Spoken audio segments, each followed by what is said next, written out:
How to translate text in Microsoft Teams. So hey guys, welcome to this tutorial. In this tutorial, I'll be guiding you through the exact steps on how you can translate any particular text.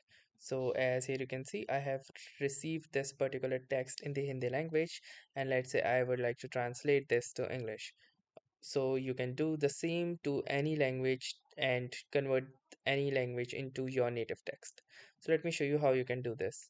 So since this is a Hindi text, what you can do is simply right click onto that particular text that you want to translate. And the moment you will do this, you will see this option of translation. So simply hover your cursor over to this translation, and then from here, simply click onto this translate button.